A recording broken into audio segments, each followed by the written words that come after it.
तुलसी ने गणेश जी को श्राप क्यों दिया और क्यों गणेश जी को तुलसी नहीं चढ़ाई जाती।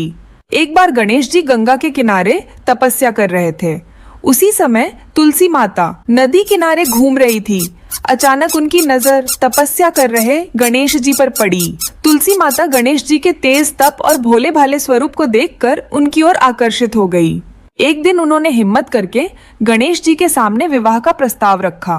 तब गणेश जी ने कहा, हे देवी, मैंने जीवन भर तप और ब्रह्मचर्य का पालन करने का निर्णय लिया है, अतः मैं आपसे विवाह नहीं कर सकता। गणेश जी की बात सुनकर तुलसी क्रोधित हो गई और उन्होंने गणेश जी को कहा, हे गणेश जी, आपने एक नारी की पवित्र भावना को आहत किया है, इसलिए मैं आपको श्राप देती हूँ कि आपका विवाह अवश्य होगा और एक नहीं बल्कि 2 कन्याओं के साथ होगा। इधर तुलसी के श्राप से गणेश जी भी क्रोधित हो गए और उन्होंने भी तुलसी को श्राप देते हुए कहा, हे तुलसी, मैं तुम्हें देता हूँ कि तुम्हारा विवाह भी किसी देव, गंधर्व या राजा से नहीं होगा, बल्कि कोई असुर ही तुम्हारा वरण करेगा।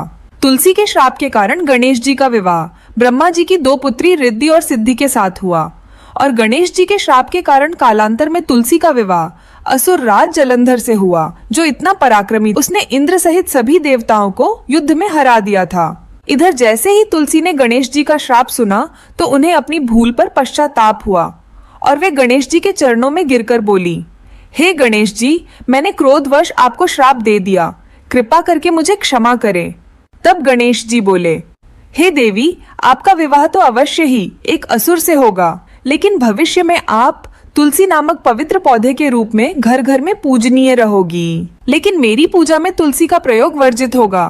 कालांतर में विष्णु जी के द्वारा छल से वृंदा का मान भंग किया गया तो उन्होंने अपने शरीर का त्याग कर दिया और उनके शरीर से गंडकी नदी बालों से तुलसी नामक पौधा उत्पन्न हुआ। यही कारण है कि तुलसी भगवान विष्णु, श्री कृष्ण और हनुमान जी आदि देवताओं को तो अर्पित की जाती है, लेकिन गणेश जी पर तुलसी पत्र का प्रयोग नहीं किया जाता। क्या गणेश जी ने बदले की भावना से तुलसी माता को श्राप दिया था या इसके पीछे उनके कल्याण की हमें जरूर बताएं और कमेंट में जय गणेश जरूर लिखें।